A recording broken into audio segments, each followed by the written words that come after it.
A very blessed day, everyone. Greetings to you in the name of the Father, the Most High, Allah, Yah, Yod, Het, Vahweh, God in our modern day name, and in the name of the Lord, Thoth, Melchizedek, Jehovah. This is Neophyte DAG bringing you another message, and this message is Queen Anne and all the Stuart kings and queens of England, Ireland, Scotland, Wales, France, Denmark, Norway, Portugal, Germany, Spain were all people of color, what we would call in our modern day black people. They were all people of color. And in this message, we're taking it always from Job 9, verse 24, which warns us that the earth is America, is given into the hands of the wicked,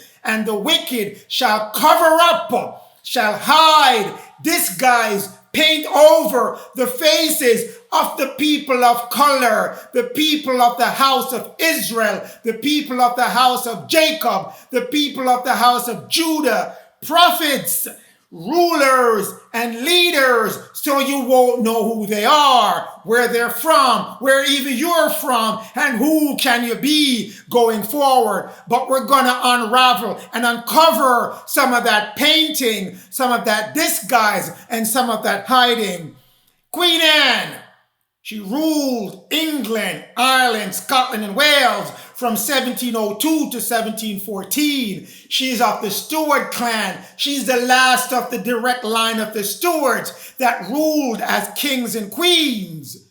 She brought it to an end. So there's a dark side to her ending. And stay tuned, we're going to get into that as well. She was born in England, lived in England, died in England. She formed a union between the Black Britons, the Black Englanders, and the Black Scotlanders. They were one people but apart because Oliver Cromwell had shaken the trust between England and Scotland, so they weren't getting along very well. She mended some of that in 1707. Her father is a black man. He is the son of King Charles I. We have already covered messages on King Charles I and his wife. They were both people of color. They were both black people. So the son must be black. Her father was dethroned, and Queen Anne had a part to play in that. Her father wanted to convert England, Ireland, Scotland, and Wales to Roman Catholics, but the people would not have any of it. And Anne sided against her father to move him from the throne. She voted to remove him. After her death, there was a hybrid between the Stuarts and the George line, which were still the Stuarts. The Stuarts went over to Germany, married into royalty, and then brought a son back to England as George I to start ruling over England, Ireland, and Scotland, and Wales. They're all the same people, people of color. That's what I want to tell you about Queen Anne. She brought the legacy of the Stuart line of leadership to an end in 1714 upon her death. Let's go into Queen Anne and figure out who she is. We go to the Dictionary of National Biography, Volume 1, talks about Queen Anne. In person, Queen Anne is described as her complexion ruddy. I have ruddy described for you from the 1828 Webster Dictionary, of a red color, of a bright yellow color. She can be ruddy red or she can be ruddy yellow. We'll figure out what exactly she is as we go through this message. We move to another book, The History of England from the Revolution in 1688 to the death of George II by Smollett. That's the reference that was made in the National Biography. Same reference is pulled out in this book, page 184. Death and Character of Queen Anne. Anne Stuart, Queen of Great Britain, her complexion ruddy. Again, I have ruddy for you. Ruddy red or ruddy gold, but we'll go further and figure out exactly what she is. We go to another book, Lady Queen Anne, a biography of the Queen Anne of England by Margaret Hodges, page 206 of that book. At the bottom it says, in less lyrical vein, Abel Boer, it's a person that wrote about what he saw of Queen Anne, gave an almost clinical description of Queen Anne. Her complexion is sanguine and ruddy. Let's figure out what sanguine is. They threw in another new word at us. Sanguine, reddish brown color, color of dry blood. So we know she's in the ruddy red category. Sanguine ruddy, a reddish complexion. That's Queen Anne. Reddish complexion, but we're not done as yet. We got more. Ruddy red, since we've identified that she's of a ruddy red complexion. Ruddy red on the left, ruddy yellow on the right. Just in case these words pop up again and you want to figure out who is ruddy and what ruddy looks like. Ruddy red, ruddy gold. Be not confused anymore, because these words are thrown out at you in the ancient text prior to 1924. They have these descriptions, ruddy and brunette. They're all talking about people of color. We'll move forward. Cambridge under Queen Anne, written by J.E.B. Mayor M.A. Now we go to page 368 of that book. At last we saw the Queen. At last we saw Queen Anne. What did she look like when we saw her? She is copper color. She is copper color, tying back to the ruddy red color.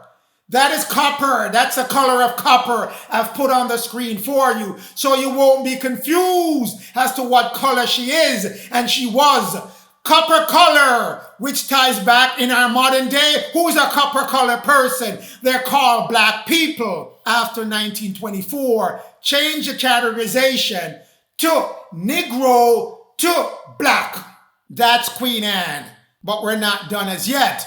We're going to talk about the Stuart line. Just to reconfirm to you, when you see any of the Stuart kings, they're not Caucasian people. They're all dark-skinned people. They tell you it. They tell you about it in the Royal Stuarts by Alan Massey, page 114. He looked like a Stuart king. They're all dark people. Whether the king or the queen, they're all dark-skinned people. Stuart kings and queens. They're all dark. That's a general description for them. But we're still not done. All the Stuart kings and queens are dark-skinned people. So I go back to this book, Queen Anne by Anne Somerset. She gives a lineage of all the Stuart kings so you can see how they descended from Scotland, ruled over England until they moved into their German hybrids of the Stuarts and ruled over England all the way through George III. Every name of the kings and the queens you see on this list are people of color. In our modern day, they are black people. Don't be fooled when you see these things. All the Stuart kings and queens are people of color, without question. Here's the work that was done to provide that evidence, to corroborate the lineage that I just showed you. Every one of them, this is their complexion as given in books. Everyone, dark skin, brown skin, ruddy skin, swarthy skin, all dark skin people. That's the Stuart line. It came to an end with Queen Anne. 1714, her rule ended, and then King George took over. King George of Germany, he's of German descent. Yes, there were black people in Germany as well. They're called Palatines. That's the Stuart line moving over to the German line. They're called Palatines. Benjamin Franklin spoke about them in his book, in his paper called Observation of Increasing a Nation. He spoke very unhighly of the Palatine Germans that were coming into Pennsylvania. He didn't like them that much. But yes, they were people of color. But we're not going to stop there. We're going to jump to the conclusion because we have some more things to uncover. Queen Anne of England was a person of color. She was a black woman without question. All her line, which she came from, King James down to King Charles, down to King James II, were all black. Her grandfather, her father, her great-grandfather, they were all people of color. Same thing with her great-grandmother. They were all people of color as well. They were black people. Queen Anne was the last direct black Stuart line, which kicked in with the King George line, which were black people as well. All people of color. King George I, King George II, King George III, who was the king at the time of George Washington. If you go to my message on George Washington, the Black George Washington, you'll see where I pointed to King George. We'll do some more in-depth on him later. King George the Fourth was also black. William the Fourth was also black. They were all black people. But they were covered up so you would not know who they are. But we're going to uncover a lot of what has been covered. This is the George line. All the Hanover line, they're called the Hanover branch. They're from Hanover, Germany. This is their line, broken out for you, who were dark skinned and who and when the pale skin started to come into the king and queen line of the Hanover line. We'll cover this in more detail in future messages, but I want you to see this summary and to know and not be deceived anymore as to who is who and what complexion they are. This is it. Now we're going to go to the meat, the Black Jacobites, which are the Stuart line, the royalties, their friends, their clans, and acquaintances versus the Black King George the First, which inherited this task from Queen Anne. When Queen Anne ousted her father, she created a rift within the royal line. There was a division. Who is Catholic versus who is Protestant? Queen Anne was on the Protestant side. James II, her father, on the Catholic side. That's the friction. James II called his movement the Jacobite movement. Which brings us to Testament of Asha 7. Because of that whole movement, there was a massive amount of scattering of people where we are at this point where you don't know where you're from, what land you came from, what tribe you came from, what clan you came from, what language you used to speak from what you didn't speak. All of that was lost because you were scattered as part of that conflict. Protestant versus Catholics. All people of color, though, not as what your history have taught you, that they were white. Yes, they were white. Category, white classification, because they were from Europe, but they were people of color that were classified as white, but their complexion was dark. Don't be misled anymore. Now it brings us into Acts 29, verse 2, Acts 29, verse 13, because the people have to be there in order for them to be scattered out. So Acts 29 put the children of Israel right in the middle of Britain.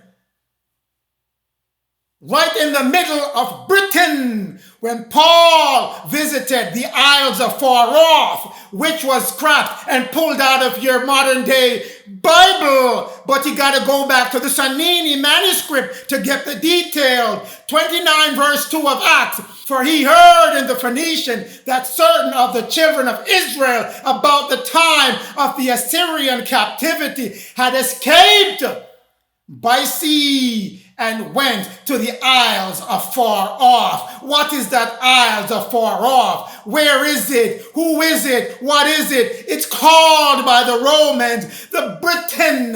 It's called by the Roman the Britain. It's called by the Roman Ireland. It's called by the Roman Scotland. It's called by the Romans the Wales. That's how the children of Israel got there. So I'm talking to you now, children of Israel, because you were scattered as part of that Jacobite movement. Acts 29 verse 13, and it came to pass that certain of the Druids, yes, you were my people, my dark-skinned melanated people, you were the Druids also. Don't be misled. You were the ones doing all those teachings in England, Ireland, Scotland, Wales. You were the ones who were doing all these magical stuff there, able to tell the future there. That was you. And you came to Paul and said, and showed him and told him that you descended from the Jew, the children of Israel, which had escaped the bondage of the land of Egypt.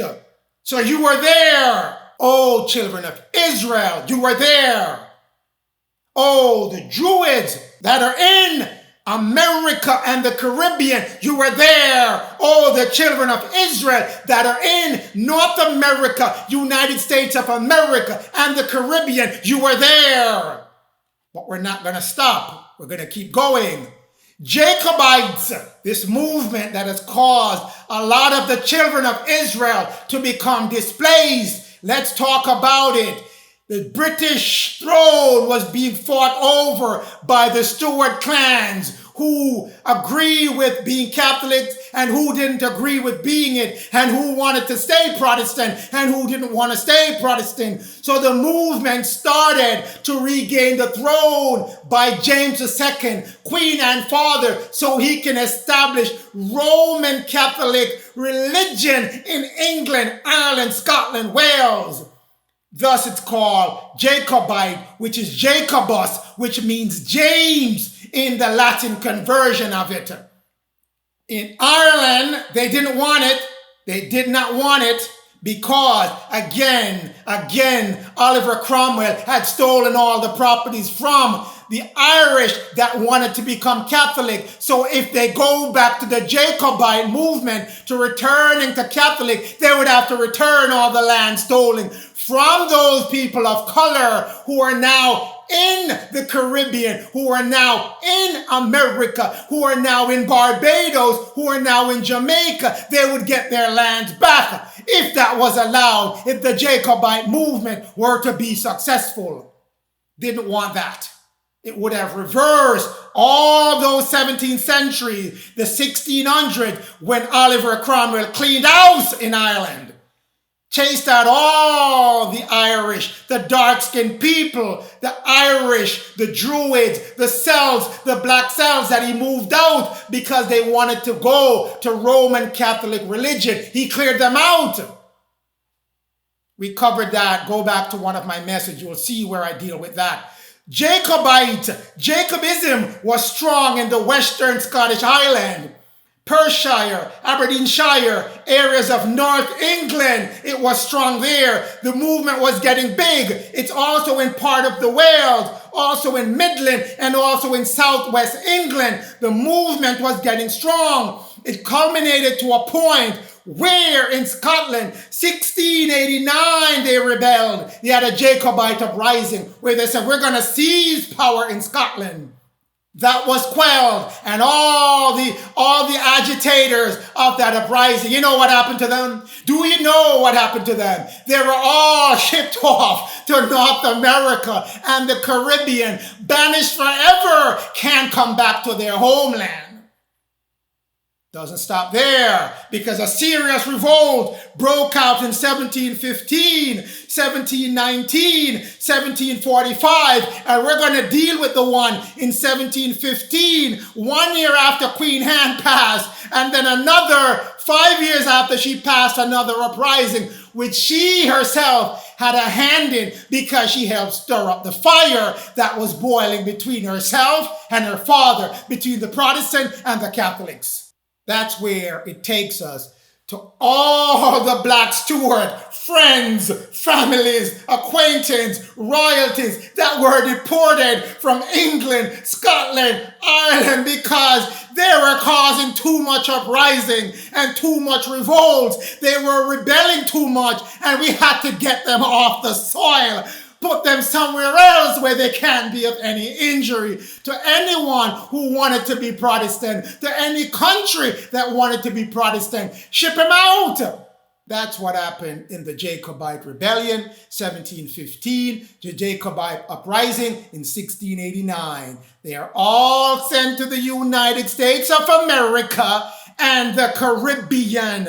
So let's go into these shipping of people out of country into other country. We go to the calendar of state papers, colonial series, America and the West Indies, January 1716. What time was that? What rebellion was going on? The Jacobite Rebellion of 1715. They quelled it and say, oh, we're going to get these people off the land. After the failure of the Jacobite Rebellion of 1715, a large number of the rebels who had been taken prisoners were transported to plantations. Who do you think is working on those plantations that you've been getting in your history book? Who do you think is there? What are they doing on the plantation? Vacationing? No, they were not. They were disposed as indentured laborers to hard labor for 7 years. The only difference between them and the natives to the land that were being enslaved is that they got 7 years, the natives got perpetual slavery. That's the difference. Where did these Jacobite rebels go? Where did they ship them off to? Where are they hidden now in our modern day time? Oh, let me tell you, they went to Virginia, Maryland, South Carolina, St. Kitts, and Jamaica. That's where they went. How many of them went there? How many of them went there as prisoners? They didn't go there for Club Med vacation. No, they did not. 639 of them shipped out. And this is one shipping record that I'm introducing to you. Many other records exist with these shipments of people going out. I'm not here to give you things that are not substantiated. I'm here to open you up to who you are, where you're from, and uncover some of those covering ups that has been going on. This is the purpose of this information. On another date, April 23rd, another shipment went out.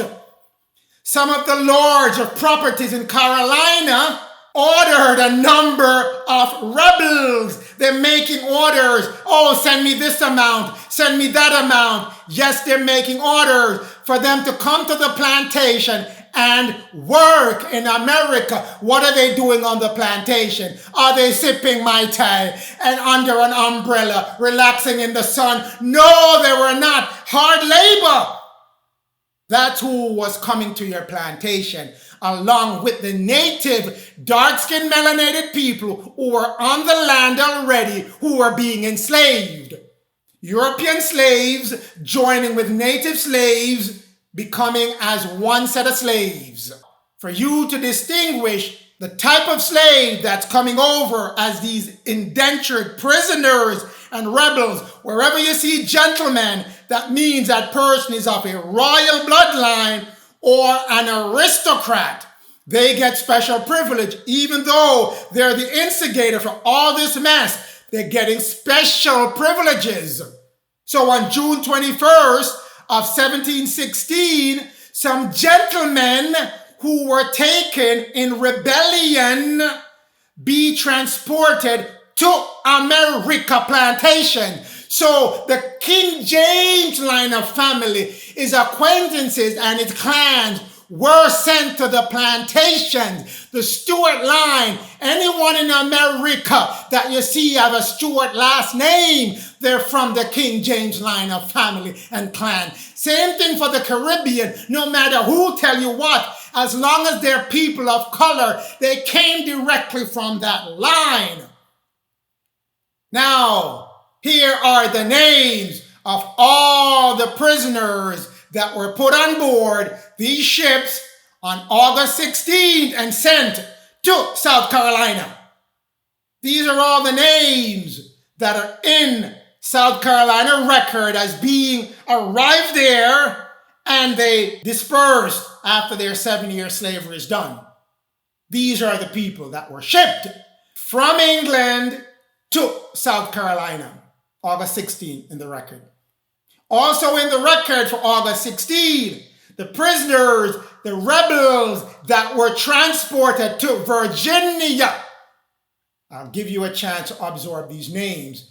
Some of you, your last name might be on that sheet. Take a good look at it. You're not getting your last name from no person sleeping with any slave and getting the female slave impregnated and then you inherited your last name. No, people of color, no, don't be fooled anymore. Your last name came directly because you were directly in England, Ireland, Scotland, Wales, France, Germany, all over Europe. You were there as the original inhabitants of those lands. This is the list on the right-hand side of all those who went to Virginia. Take a look. Family last name might be on it. That's the list of people. And if you look in the second paragraph where it says list of 93 prisoners, you'll see Stewart, John Stewart, Alex Stewart, is because these are part of the Stewart king line, the Stewart clan line. That's the line they were eradicating out of Europe. So you'll see a lot of Stewart on this list. But these are the prisoners that were banished from England, Ireland, Scotland, and Wales and sent to America. This is the list on the left that went to Maryland. Yes, you were banished from England, Ireland, Scotland, and Wales as part of the Stuart Jacobite rebellion and sent as a slave to America to work the fields for 7 years. If you were lucky, you will get out in that 7 years. Most time you weren't lucky. There would be another infraction added to extend your indentured servitude to probably double the amount or even triple the amount.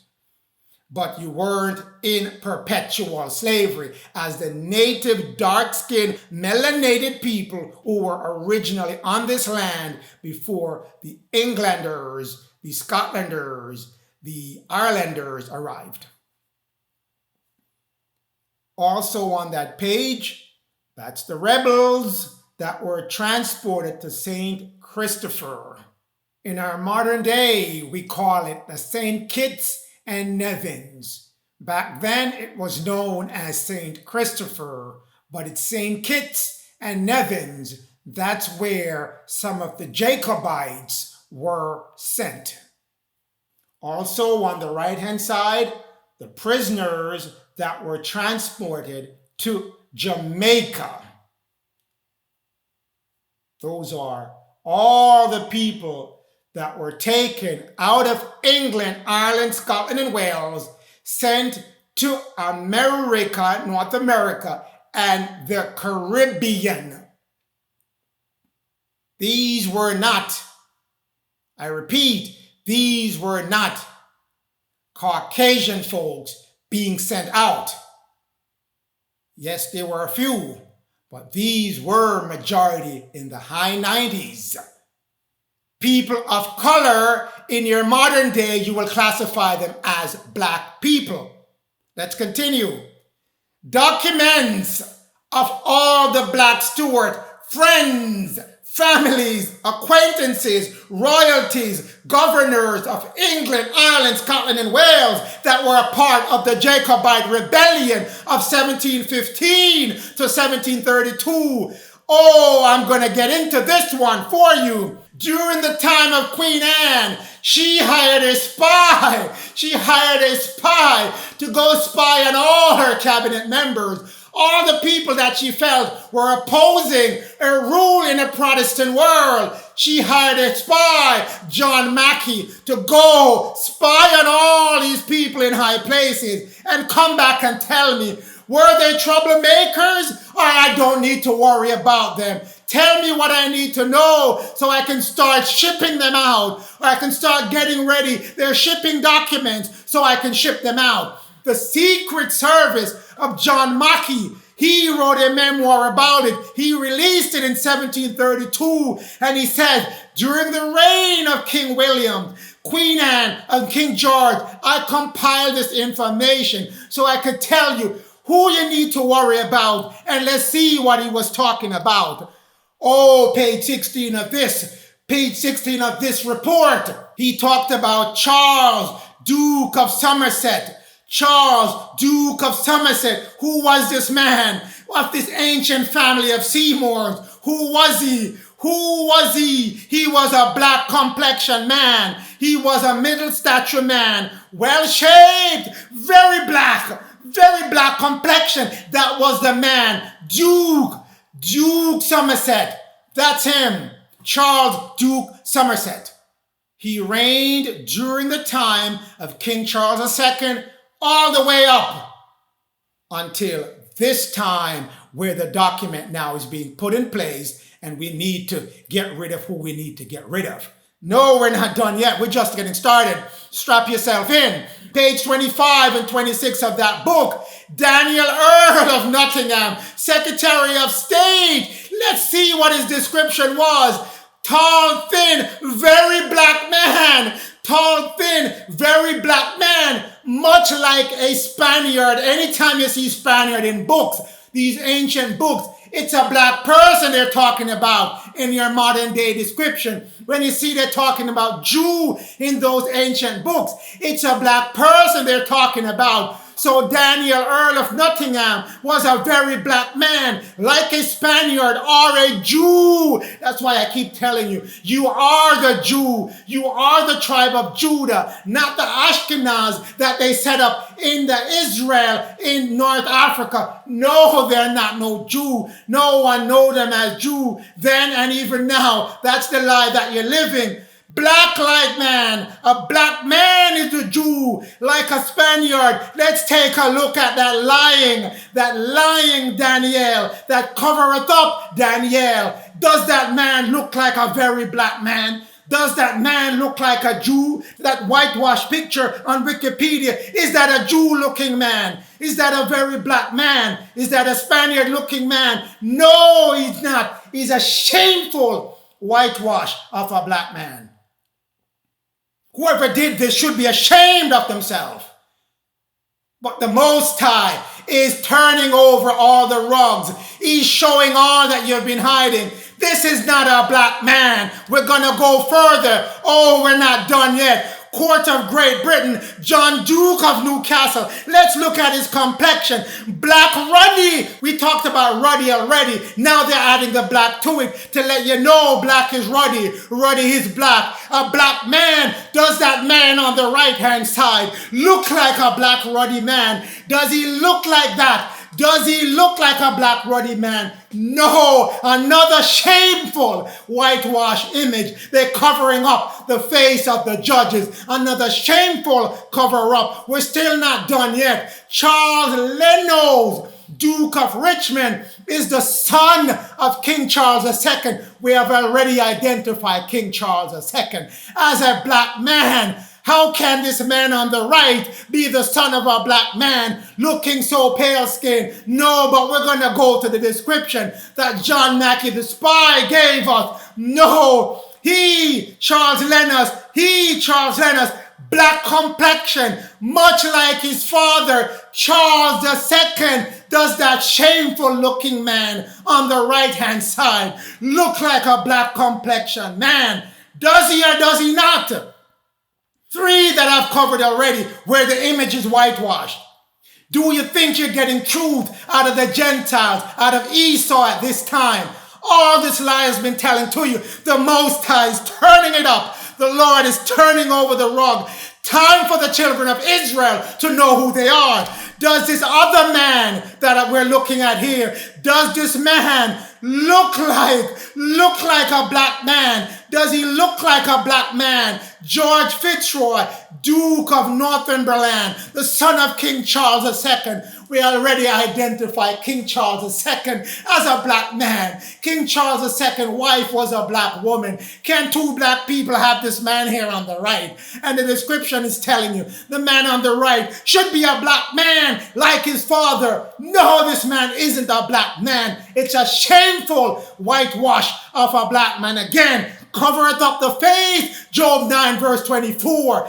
The Bible cannot lie to you, will not lie to you. The Most High is ready now to unveil all truth to you. Another shameful, we're not done with the shame. It's a lot of shame today. Another son of Charles II, Charles, Duke of St. Albans, the Stuart clan. The Stuart clan, he's a black complexion man. He's tall and black. This one is tall and black. He's a black man. Charles, Duke of St. Albans, a black complexion man. That shameful, oh, that shameful looking picture that's there. Is that a black man?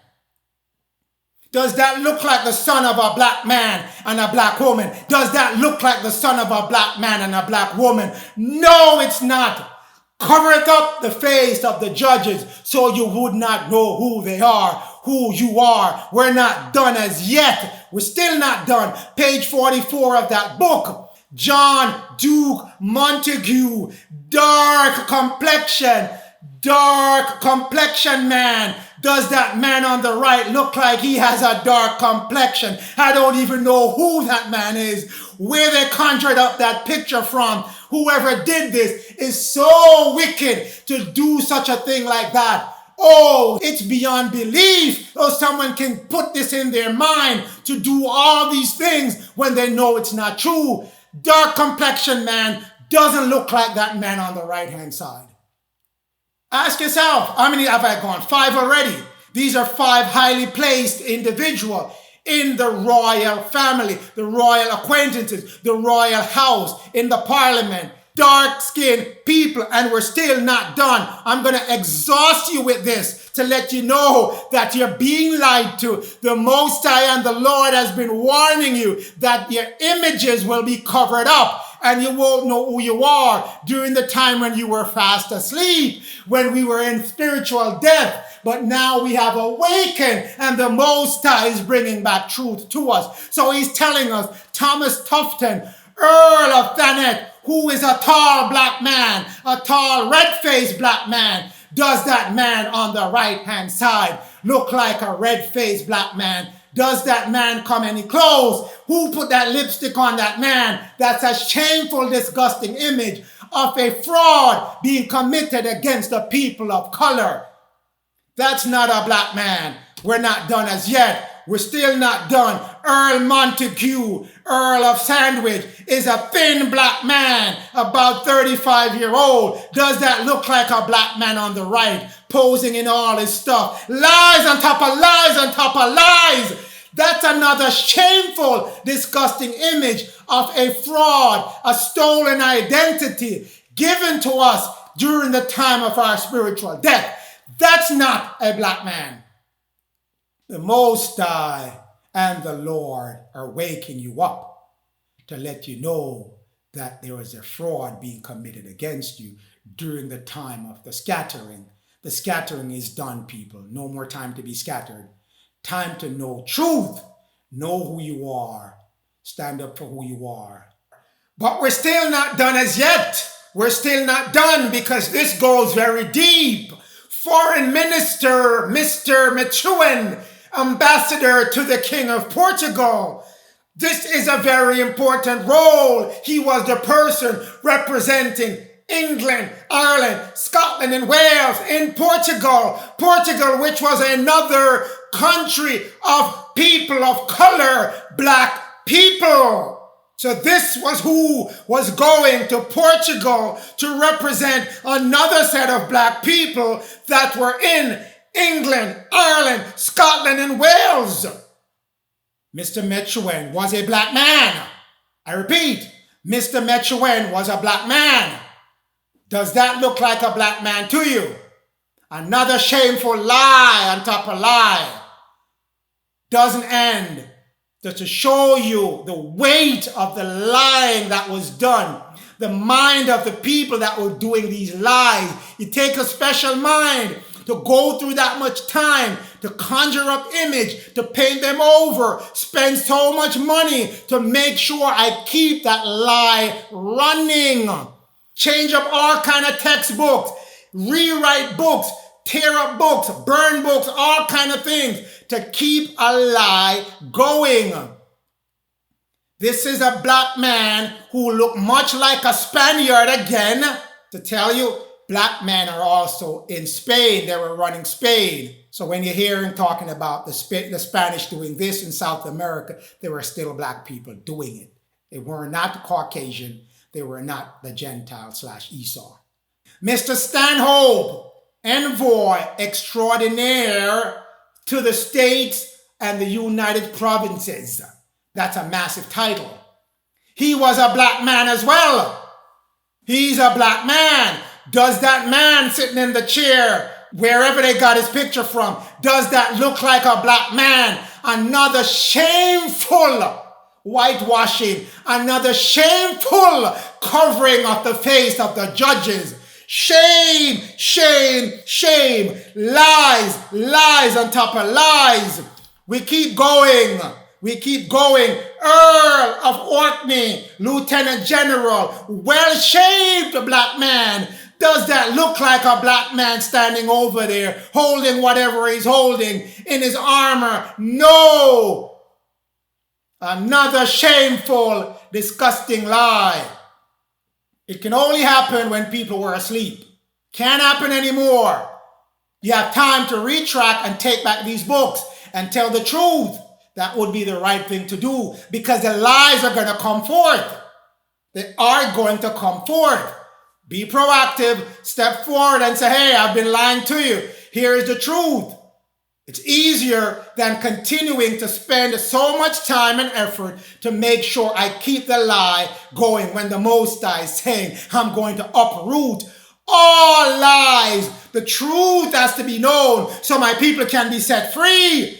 We go to Colonel Matthew Almer, Vice Admiral of the Fleet. He controlled the Navy. He was a brown man. Does that look like a brown man? Is crossover cape look brown? He's not brown. That's not a brown man. He is not.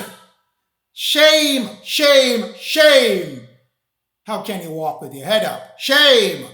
Stafford Fairborn, Vice Admiral, swarthy, more complexion. Swarthy means black. More, add more emphasis that he's black. Swarthy, of a dark complexion.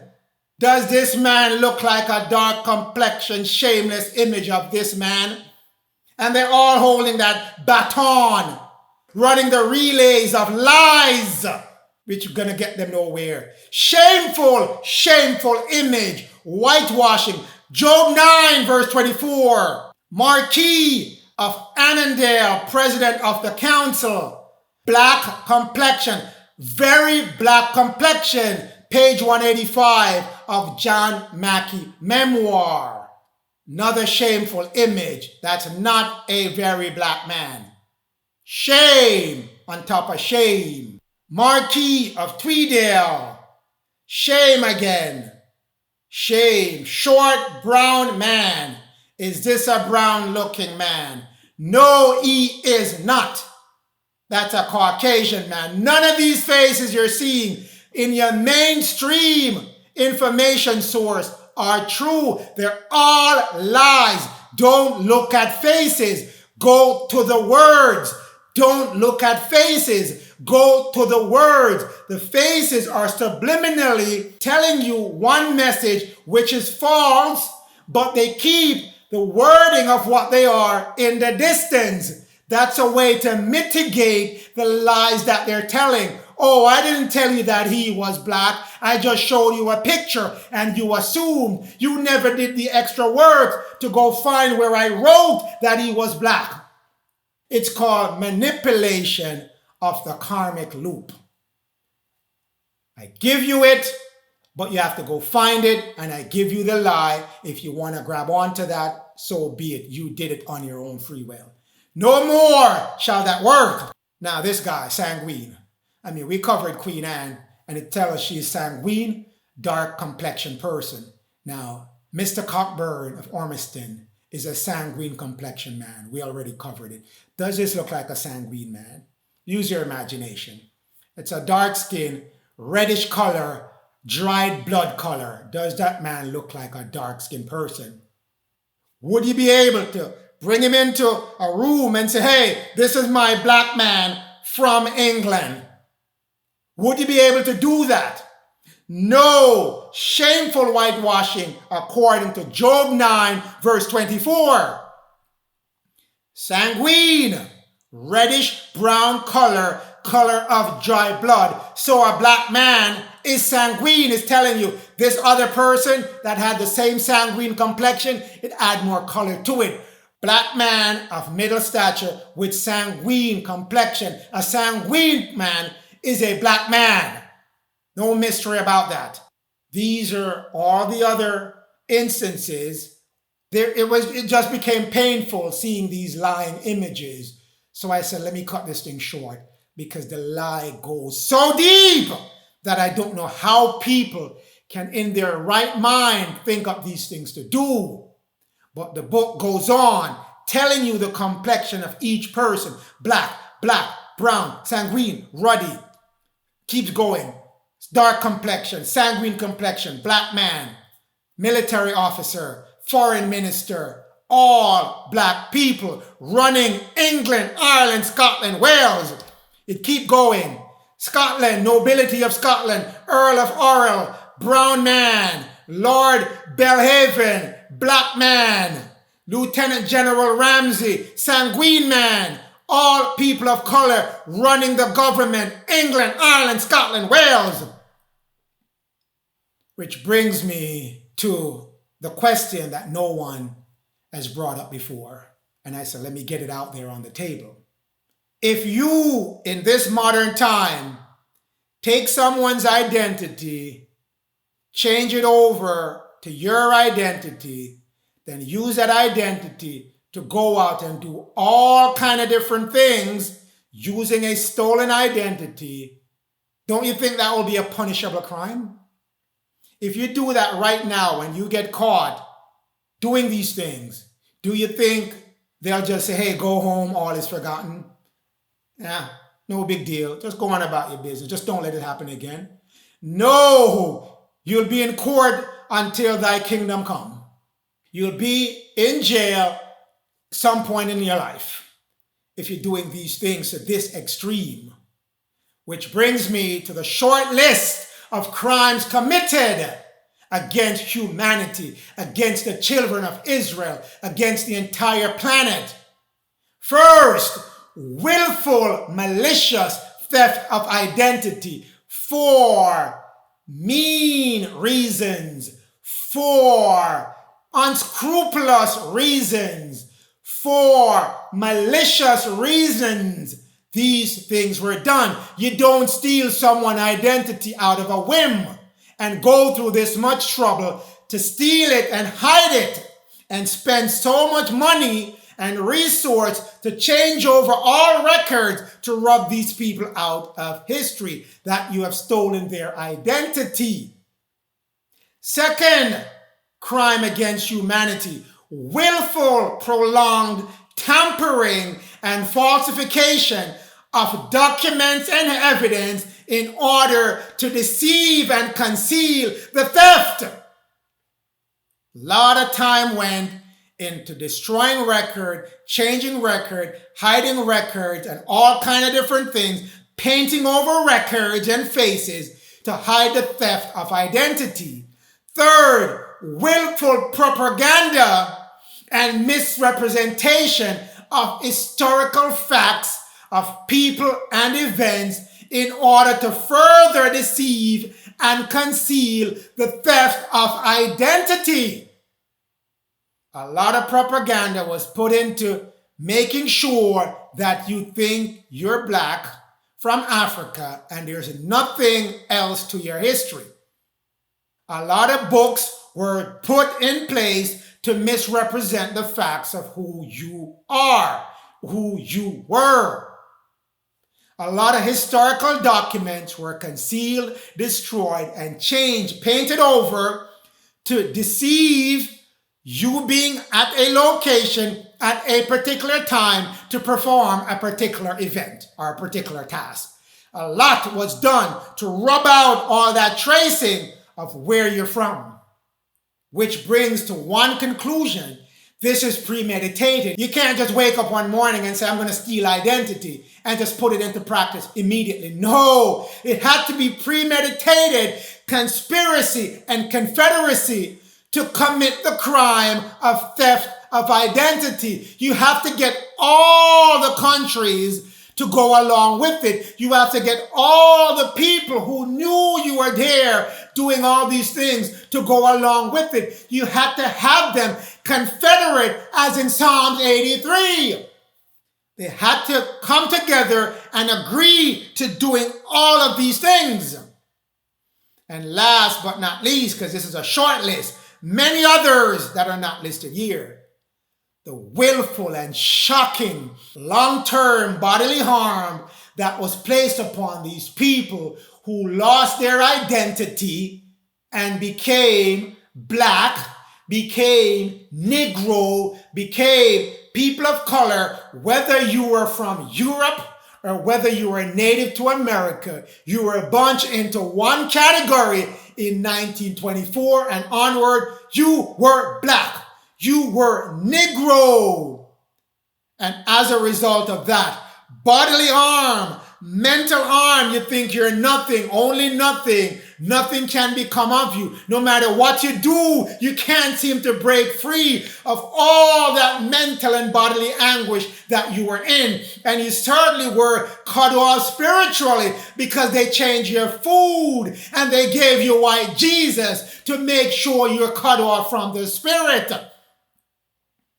Which brings me to your 5 divine laws were egregiously taken from you. Your connection to your God, Most High Allah, Yah, Yod, He, Vah, Elohim, God in our modern day. And you were certainly taken away from the Lord, though Melchizedek, Jehovah. Socially, you were removed from being a people. Politically, someone was making your own laws for you. You had no justice in any system of court that was set up to hold you in place. And what's your place? To be a Negro, a black person, a person of color. Your economics was taken away. You were royalties in all these different parts of Europe. That's taken away. You were brought in as a servant. 7-year slave. It never lasted 7 years. This man never kept his word to keep anything in the time that he wanted to keep you. You went over 7 years and you were certainly cut off nutritionally. You did not have your own food to eat. Someone gave you your food to eat, and you had to eat that food in order to sustain yourself. So you were given meat, which your Bible tells you, Genesis 1 verse 29, you shall not eat anything but fruit. Green herbs, green trees shall be your meat. Genesis 9 verse 4 tells you the flesh which has the blood in it, you shall not eat it. It didn't say anything about raw meat versus cooked meat. No, because whether you cook the meat or not, the blood is still in it. Look at your chicken bone. Look at your chicken, how much blood is in it. Are you consuming that blood? Yes, you are. But that's not the message that I want to give you now. I'm going to save that for you for another time. Your 5 areas that the Most High say you shall keep in order to be people of the Most High and the Lord. He said to you, I'm going to bless you and make you fruitful. That's your economics. multiply, that your soul shall subdue and dominate everything by the sea, by the air, and on the land. That's your political. And he says to you, the food that I want you to eat, Genesis 1 verse 29, only green herbs, only green trees, only fruits that are seeded. That's what I want you to eat. Children of Israel, he wasn't talking to anyone else. If you are going to be children of Israel, which is the spiritual being connected directly to the Most High, they didn't lose that spiritual energy, that connection back to their Adam Cadman self. You have to eat a vegetarian diet. You can't eat no meat. You can't eat no starch. You can't eat no dairy. You can't eat no processed sugar. And you definitely cannot be worshiping idols. And that's what was given unto you in order to uproot you from the grace of the Most High and the Lord. It removed you from being a people in front of the Most High. Two things always get you in trouble, oh Israel, oh Jacob, oh Judah. But I'm talking to Israel and Judah because Jacob has a way to go before he gets this message. Judah and Israel, food and idols, those are always what's given to you in order to get you off track with the Most High and the Lord, in order to get you to break your covenant, which is your contract with the Most High. Your contract, Genesis 1 verse 28, Genesis 1 verse 29, that's the contract. It says, God said, that's what was taken from you, whereby your identity was easily stolen. That's what it was. You were moving to Roman Catholics and you were moving to Protestants, neither of which are firm in the fixture of the Most High and the Lord. So you were wobbling anyway. And I'm going to move you from being a people. I did the Catholic first and moved them to the West Indies and North America, and then the Protestant got moved out later on when the Gentiles, Esau, took over. But no bad deed go unpunished. O children of Israel, children of Judah, children of Jacob, no bad deeds go unpunished. Do you think your father is sleeping? Do you think the Lord is sleeping? Don't you think he's taking count of all that's happening to you? You are his chosen people. He knew no one else, no other nation but you.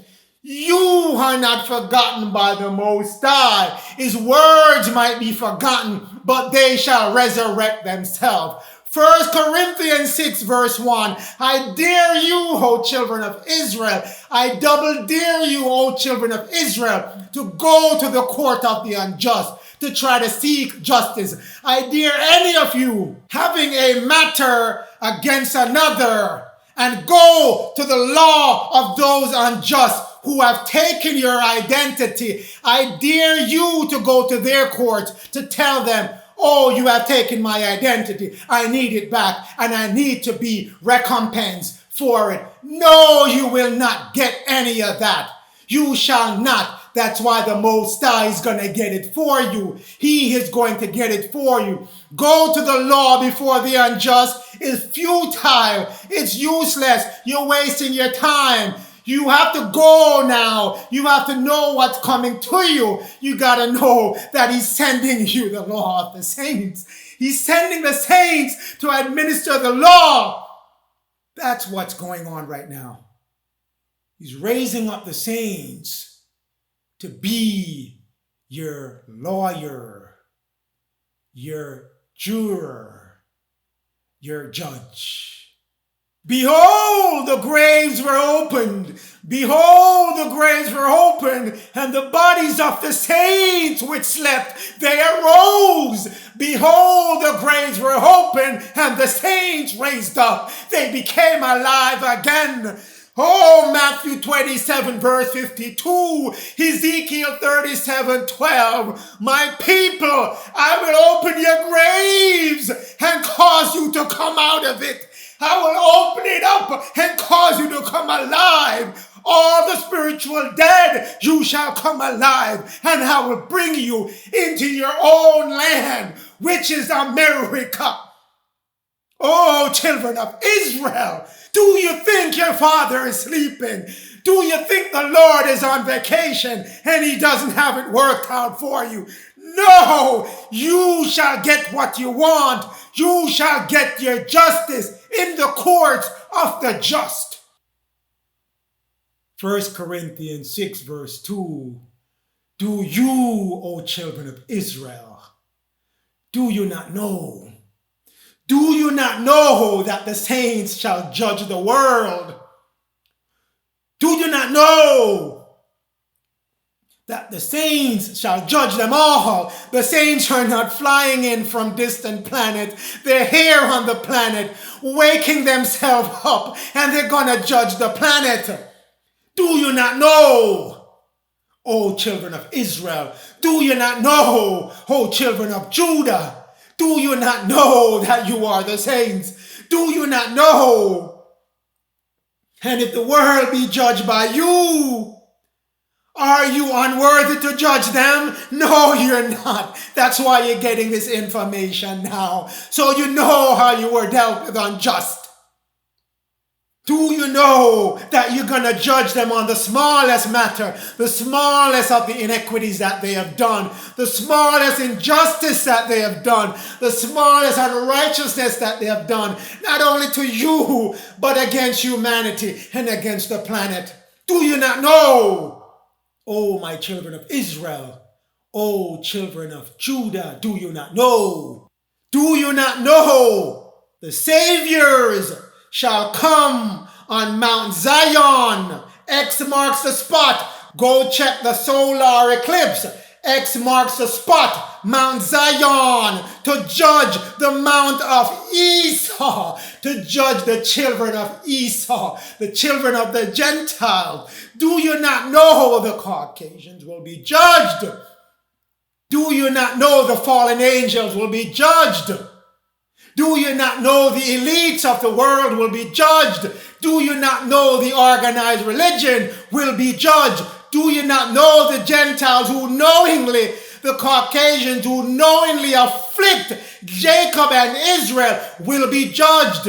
And any other who know that they're Jacob, who know that they're Israel, who knew these people were and are and still participated in afflicting them, you shall be judged on the Mount of Esau. And the kingdom which is going to be in earth, which is America, shall be the Lord's, and his saints, his elects, his helpers, and the Messiah himself. Do you not know, our children of Israel, your Father and the Lord are not sleeping? Do you not know? For those who want to know how this judging is going to occur, I will tell you, go read 2 Baruch 40, verse 1. Go read Apocalypse of Elijah, chapter 5, verse 30 and 31. Go read 1 Enoch 90, verse 24, verse 25, verse 26, verse 27. If you want to get a precursor as to where this thing is going. With that said, we come back to Job 9 verse 24, Jeremiah 16 verse 19, where that confession shall finally come from those who have been changing pictures and image, changing historical documents, changing events to disguise the theft in identity. They shall come. But the ones who were affected by those change, both the people of color and both the Caucasian people who did not have a part in the change, but they themselves were part of the change because they inherited that lie. When they realize that these things that we're saying are actually true and they were given lies, they shall come at the time of the affliction, which is now. That's why you're getting these types of information. They shall come from all ends, all over. Where they're coming from? Earth. Earth is America. Wherever you see earth in the Bible, it's America. They shall come all over America and say, surely our fathers have given us lies on top of lies and more lies and vanity, vain, useless things that gave us no profit. We were profiting, but we were profiting in temporary things, in material things. Now we're moving into a spiritual kingdom. All that profit is cut off. I've been bankrupted spiritually. Now I have to move to the spirit because the Jews, the dark-skinned melanated people, will be called among the chosen, same as the Gentiles or Caucasian. They are coming in the kingdom as well. The ones who realize all these truths step forward and say, I've inherited lies and I want to move to truth. Regardless of how bitter those truths are, I'm going to absorb it and move with it. They shall be numbered with Jacob. They shall be numbered in the kingdom. But the ones who decide to hold on to the lies and try to live it out to the end, I don't have any good news for you.